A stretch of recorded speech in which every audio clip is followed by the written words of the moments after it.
Welcome back to the channel, everybody. How you doing? I just want to say I appreciate you guys being here. Today we are going to talk about Hannibal Rising by Thomas Harris. This is the last book of the series, and this is the prequel to Silence of the Lamb. This is interesting. I am not the biggest fan of prequel novels most of the time. I always feel like prequels give away too much for you as the reader. Like, it's always sometimes disappointing when you read a book and you're like, oh, I really want to know what's going on, and then you figure out what's going on, like what happens, and you're like, oh. So this does kind of explain why Hannibal Lecter is the way he is and how he was raised. And essentially, it's the Nazis' fault. That's the best way to explain it, and that's the truth. It's literally the Nazis' fault. This is why we all hate Nazis. That's just how it works. That's the world. And then that's how this book starts off. It's during World War II, let's just say. Hannibal's in the wrong place at the wrong time. It makes me, as a reader, I think Thomas Harris does the best job with this book of making you actually feel bad for Hannibal in his book.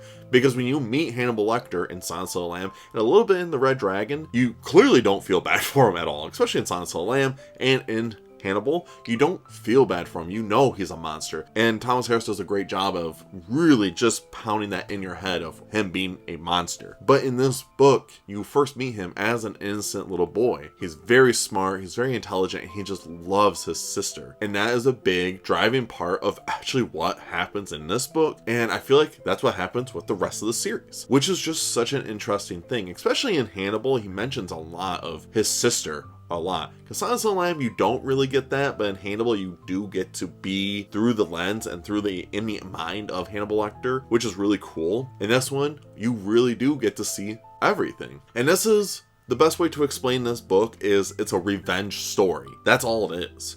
You get to the first part of this book where it's Hannibal and his sister Misha and his family. They leave the castle and they go to a small cottage where they get ambushed and attacked by, well, Nazi soldiers. And what happens is Hannibal and his sister are left alive, and they get to the part where, well, the food's not around. His little sister, like 3 years old, is, well, dying, and, well, the soldiers eat her. So there's that. And that's how you kind of see the influence of why Hannibal is called Hannibal the Cannibal, because he does eat people. Like in this story, he is exposed to cannibalism super early. I don't know if I'm going to get attacked by YouTube for talking about that, but whatever. But that's what's going on in this book is cannibalism. And that's how you learn what goes on with Hannibal. Throughout this whole book, he shuts off.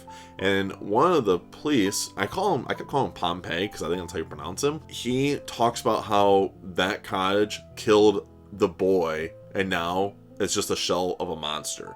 Basically, it's a wolf in sheep clothing. And I totally agree with that idea. That's what's going on. Because it's the truth though. Like when you first meet Hannibal in this book, he is just an innocent boy that just is loving, and he's just intelligent, and you can see how much he loves his sister. And the rest of this book is just a revenge. My biggest thing about this book is Thomas Harris does a really good job at writing great pacing. I read this book in 2.5 days, I think.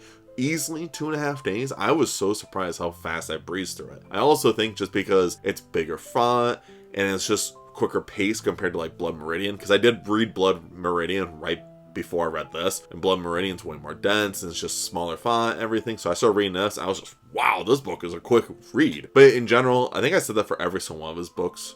They're just all fast paced. It feels like they're all shorter chapters, but the pacing's just really quick, which is why I do enjoy. But with Hannibal Rising, I did actually enjoy this book a lot more than I thought. I was complaining about Hannibal where I felt like the middle of the book of Hannibal was a lot slower. Like the pacing just felt so off compared to the rest, and I wanted to be around Clarice way more than I wanted to be with Hannibal. And you weren't even with Hannibal in that part. You were kind of with the police officers, and you didn't really vibe with them too well. But in Hannibal Rising, you like all the characters. I like his stepmom. I like the police officer that's trying to figure out why, if Hannibal's actually killing these characters.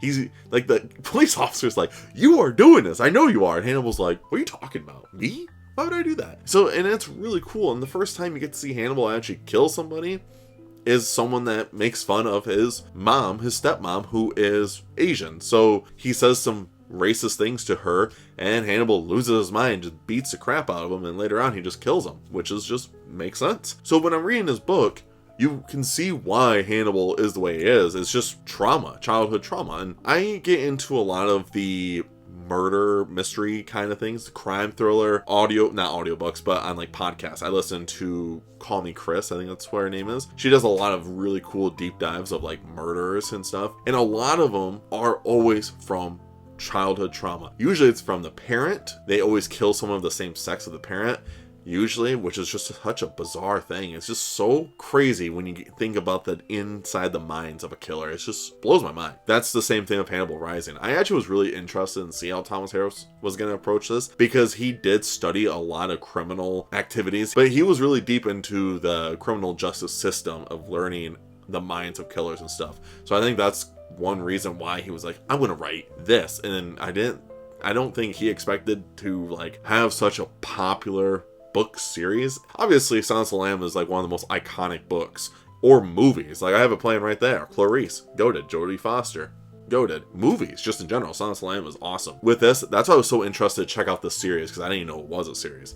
Do I like Hannibal Rising? Yeah, I actually really like this. I like this a lot more than I thought. I was like, I'm still 50-50 with prequels. I'm not the biggest fan of prequels, but I really liked Hannibal Rising. I think it was a lot better than I anticipated on, and I'm really happy I read it. I'm really happy I read the series. So I will be doing a ranking and discussion of of Silence of the Lamb series. I think it's just called Silence of the Lamb series in the future, and I'm really excited. But if I had to give a rating to Hannibal Rising, I'd probably give it like a 4.5 out of 5.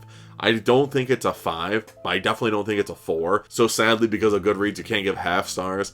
So it's a 4-star rating for me. I don't like giving 5 stars even if the book is a 4.5 star. That's just how I work. Sorry. But with this book, I really did enjoy it. If you guys made it to the end of the video, I do appreciate it. What did you guys think of Hannibal Rising? Have you read Hannibal Rising?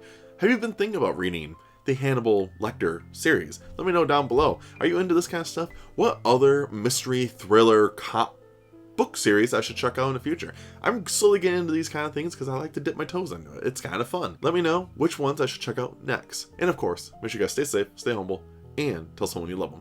I'll see you guys in the next video. Stay weird.